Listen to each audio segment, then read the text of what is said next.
From advertising to software as a service to data. Across all of our programs and clients, we've seen a 55 to 65% open rate. Getting brands authentically integrated into content performs better than TV advertising. Typical lifespan of an article is about 24 to 36 hours. If we're reaching out to the right person with the right message and a clear call to action, then it's just a matter of timing. Welcome to the MarTech Podcast, and I Hear Everything production. In this podcast, you'll hear the stories of world-class marketers that use technology to drive business results and achieve career success. We'll unearth the real-world experiences of some of the brightest minds in the marketing and technology space so you can learn the tools, tips, and tricks they've learned along the way. Now here's the host of the MarTech Podcast, Benjamin Shapiro. Welcome to the MarTech Podcast. I'm your host, Benjamin Shapiro, and today we're going to discuss how to unleash the potential of technology intelligence. Joining us is Elizabeth Cholawsky, who is the CEO of HG Insights, which is a global provider of data-driven insights to 90% of the Fortune 100 B2B tech companies, and it's your go-to-market intelligence provider. They use advanced insights in technology intelligence on installation, spend, and contract details paired with cloud product usage, adoption, and spend to provide B2B companies with a better way to analyze markets and target their prospects. And in addition to providing us with our guest today, HG Insights is also a sponsor of the MarTech Podcast. So far this week, Elizabeth and I have talked about technology intelligence-based data-driven decision-making. And yesterday we talked about displacing your competitors through product launches. Today we're going to wrap up our conversation by talking about the acquisition to growth playbook. All right, here's the last part of my conversation with Elizabeth Cholawsky, the CEO of HG Insights. Elizabeth, welcome back to the MarTech Podcast. Happy to be back. Thanks, Ben. Always a pleasure to have you here. Appreciate your support of the show and excited to continue our conversation. It was 4 years ago when we first met, and you described what technology intelligence was to me for the first time. This notion that you can unearth what a company's technology stack is, which is great not only for figuring out how you can sell into those businesses, but also understanding what's happening in markets, what's happening with specific vendors, what's your competitors doing. And yesterday we talked about how it could be used to figure out what your product strategy is. And that's obviously a very important part of a B2B company's growth playbook is figuring out how to continue to evolve their product. But what we've seen in the last few years is that there is, and this isn't just the last few years, but there's been this huge focus on M&A in the B2B space. And we're really focused on this acquisition to growth playbook. Talk to me a little bit about what you're seeing in the marketplace when it comes to acquiring growth, and how does technographics play into that? There's no doubt that what you said is absolutely true. For B2B companies, M&A has to be part of their growth strategy. You just can't innovate on all fronts fast enough to keep up with what goes on in our market, which is great for people that are using these tools because they get the benefit of it. But the other thing is, certainly in the last year, M&A has gotten a little bit dampened given the economy. I mean, the last big stat in 2021, there was $5.2 trillion that got spent on acquisitions. I don't know exactly where we are now, but it's probably a quarter of that. The good old days back when interest rates were low and everything was free. That's right. That's right. And I didn't have to walk 10 miles to school.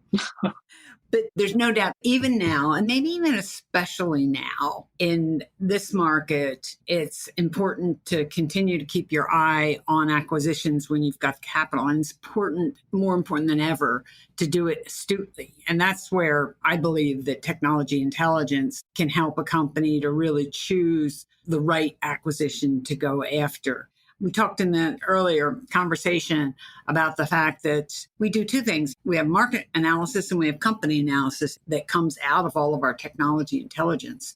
And market analysis is critical for being able to tell what are the areas that you should be going into. What are the areas that are growing really quickly with new companies? And you might be left behind if you don't look at that for acquisition. And then down to the company level, looking at what individual companies, how they're growing, what their tech stacks are they really a good or a bad target? Some PE firms actually use our technology intelligence to evaluate their due diligence for their acquisitions. It's interesting to me where you're thinking about evaluating an acquisition. You need to understand not only who their customers are, what the rest of the landscape looks like as well. So technology intelligence seems to make a lot of sense there, not only for due diligence, but basically research, validation, market pricing. I'm just curious, you've gone through this a few times and you obviously have a close eye on the landscape. Tell me a little bit about some of the companies that you see that are making acquisitions. Who sticks out to you when you think about notable acquisitions in the last couple of years? And this gets really close to home. So the companies that we're closest to, and we're very complementary in lots of ways, that have really grown by acquisition. The big one is ZoomInfo, right? They've done 13 acquisitions. They buy everybody. They just keep scooping things up. And they've done very, very well for that. They've remained profitable. And that's a good feat for operating a company. But Sixth Sense has not been a slag here. They've done 5 since 2018 and have used that to fill in their product strategy. But you also have to look at kind of which companies to acquire based on what your company strategy is. I mean, the big one for Zoom was Chorus AI. So tell me a little bit about the Chorus AI acquisition. Why do you think that's the big one? I mean, obviously volume, dollar size, but... Dollar size, right. So when I'm thinking about M&A, I'm thinking about whether an acquisition is going to diversify what I'm already doing, give me a new business line. Maybe it's just economies of scale, increase my market share, speed up what I'm already want to do, or whether it's really going to be an innovation. But I look at Chorus and big by dollars, it's big by footprint too, because Zoom doubled down on their product being very applicable to individual sellers for execution tactical work. That's what Chorus does. When they did that acquisition, given that HG Insights is sort of on the other end of the spectrum, solving strategic problems and giving the best data for being able to plan out your business and make the best decisions, I thought it was great from an industry perspective and from our personal perspective because it further differentiated what our two companies are doing. Now, you've gone through acquisitions at HG Insights. Tell me a little bit about your decision-making process and why did you decide to buy companies as opposed to build internally? Each a little different. So I'm certainly looking at the factors that I just ran down, diversification, new markets, speed to market. But I'll talk about our Intricately acquisition, which is an interesting case. So Intricately was the newer startup compared to HG. I think they were just a couple of years old when we started talking to them. But they were on the surface producing a lot of similar information to what HG was producing. So I started talking to the CEO there. And what I realized is that it was much more nuanced than I thought, but also they had an innovative technique where underneath how they collect their insights is a worldwide sensor network on the internet, which gives near real-time signals for cloud usage. Very, very different from how HG collects and mines its insights. And complemented actually, rather than competing with what we were doing with cloud-based technology installation. The more that we started talking together, the CEO of Intricately and me, we realized that by putting these two complementary pieces of technology intelligence together, we could double down on this view that we solve the hardest problems and can help companies make the best decisions and do it in the cloud space, which is the biggest growing area in technology. So that kind of analysis, first getting attracted by, oh my God, I'm looking at kind of here's a competitor. Did you just buy to take out a competitor, increase your market share? Turned into not a rationale on that, turned a rationale on we can innovate and offer something very, very different and bigger to our cloud-based companies. It goes into the notion that sometimes 1 + 1 = 3. Here's somebody that's producing a similar output to what we are, but they've got a different take. So they're able to, once you've got into the hood, provide access to different types of data or maybe more real-time data and allowing you to better support your existing customers and hopefully offer a better product in the future. As we get out of the, the post-pandemic world, now we're in, let's call it Generation AI. Obviously, there's still some economic struggles. Do you see more acquisitions happening in the B2B space in the near term? Obviously, capital is depressed. We're seeing high interest rates, which are slowing some things down. What's your prediction, if you looked into the crystal ball, of what the B2B landscape is going to look like for M&A over the next year or two? I think we've got a short-term period where we're going to have to kind of wait it out.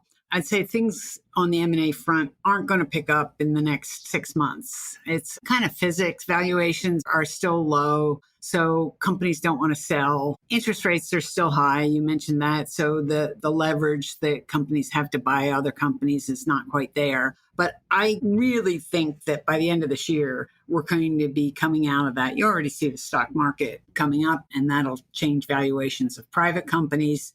I got to believe, looking at the most recent stuff in the U.S. anyway, around inflation and consumer behavior, that we're coming out of the real depressed macroeconomic climate. When those two things change, and my prediction, it's early next year, I think there's going to be this tsunami of M&A because there's a lot of built-up demand, both on the buy and the sell side. I think we've still got a little bit of a pause to get through. Yeah, I still don't know how to handle my stock portfolio. I'm still sitting here saying interest rates are terrible, but the stock market's up, but it could go down. And I feel like the exact same thing is happening to the bankers in M&A. We've got all of our money just sitting here. It's not doing anything in the markets. How do we lever? How do we continue to grow? I agree with you. I think that early next year, we're going to see a flurry of innovation, and we're also going to see a ton of M&A as well. Elizabeth, hopefully we will get to chat, and maybe you'll be in the M&A headlines sometime here in the next year or so as well. Thank you for coming back on the podcast. Always great to chat with you. Really appreciate it, Ben. Thank you so much. All right, that wraps up this episode of the MarTech Podcast. Thanks for listening to my conversation with Elizabeth Cholawsky, the CEO of HG Insights. If you'd like to get in touch with Elizabeth, you can find a link to her LinkedIn profile in our show notes. You can contact her on Twitter. Her handle is eCholawsky. That's ECHOLAWSKY. Or you can visit her company's website, which is HG Insights. That's HGINSIGHTS.com. Just one more link in our show notes I'd like to tell you about. If you didn't have a chance to take notes while you were listening to this podcast, head over to martechpod.com, where we have summaries of all of our episodes and contact information for our guests. You can also subscribe to our weekly newsletter, and you can even send us your topic suggestions or your marketing questions, which we'll answer live on our show. Of course, you can always reach out on social media. Our handle is MarTechPod, MarTechPod, on LinkedIn, Twitter, Instagram, and Facebook. Or you can contact me directly. My handle is Ben J. Shap, BenJShap. And if you haven't subscribed yet and you want a daily stream of marketing and technology knowledge in your podcast feed, we're going to publish an episode every day this year. So hit the subscribe button in your podcast app, and we'll be back in your feed tomorrow morning. All right, that's it for today. But until next time, my advice is to just focus on keeping your customers happy.